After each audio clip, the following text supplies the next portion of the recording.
J'ai toujours voulu faire de belles vidéos cinématiques. Et dans cette vidéo, je vais te montrer comment je suis passé de ça à ça, ou encore à ça, avec ma nouvelle caméra. Et je vais te montrer quel matériel j'ai utilisé pour avoir ce résultat.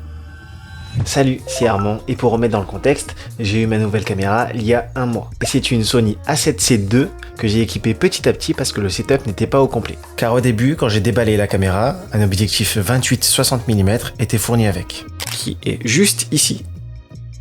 Voilà. J'étais trop content et rien de mieux que la pratique pour tester ça. Et ça tombe bien, car le lendemain, on va au train des Cévennes avec mes amis.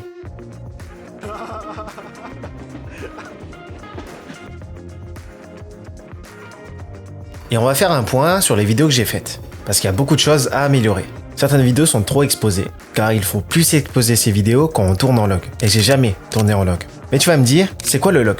En gros, tu enregistres la vidéo avec un ton neutre pour pouvoir avoir un meilleur rendu au niveau de couleur au montage. Et vu que c'était la première fois que je faisais ça, certaines vidéos sont irrattrapables. Pour faire un point photo, j'ai pas trop envie de me prendre la tête par rapport à ça, donc je mets en auto. J'ai juste à appuyer sur le bouton et ça prend la photo tout seul. Par contre, en termes de retouche photo, j'ai un style déjà bien défini.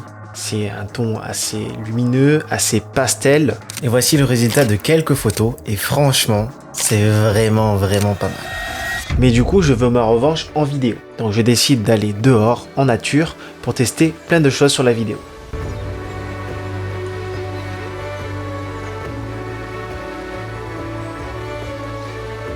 Le rendu est plutôt pas mal. Et j'ai même un comparatif à vous montrer car je suis venu ici, il n'y a pas longtemps, pour faire des vidéos avec mon ancienne caméra, la Sony ZV-1. Et grâce à ça, je vais pouvoir faire un comparatif. Il y a une grosse différence entre les deux, et ça j'en suis plutôt content.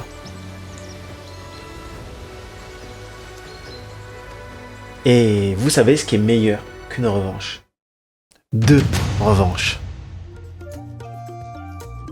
Et oui, cette fois-ci, je teste ça sur le terrain de ma ville pour une petite sortie entre amis à Nîmes. J'ai pu vous filmer les monuments principaux de la ville et il faisait très beau. Et rien de mieux que de traîner en terrasse pour en profiter. Mais plus tard dans la soirée, je me suis heurté à un nouveau problème. Filmer en basse lumière. Et oui, pour l'instant, je n'ai filmé que des environnements extérieurs et qui plus est, très lumineux. Donc c'est une victoire avec un petit arrière-goût amer. Et pour rajouter un peu de douceur, rien de mieux que d'ajouter un nouvel accessoire dans ma collection. Un nouvel objectif. Pourquoi? Pour 2 raisons.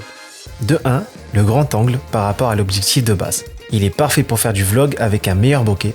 En gros, c'est ce qui permet de faire les flous d'arrière-plan. Comme vous pouvez le voir avec ce plan et celui-là sans flou. Et de 2, la qualité générale de l'objectif. Ah oui, et vous voyez ce que tient Flo dans ses mains? C'est ce qu'on appelle un filtre ND. Pour la faire courte, c'est des lunettes de soleil pour la caméra, pour justement éviter d'avoir trop de lumière comme dans les plans en début de vidéo. Et c'est ce qui permet d'avoir aussi ce côté doux dans les lumières pour un effet cinématique. Maintenant, tu sais tout sur ma nouvelle caméra et comment je fais pour avoir des rendus cinématiques, et tu pourrais regarder une vidéo qui pourrait te plaire juste ici.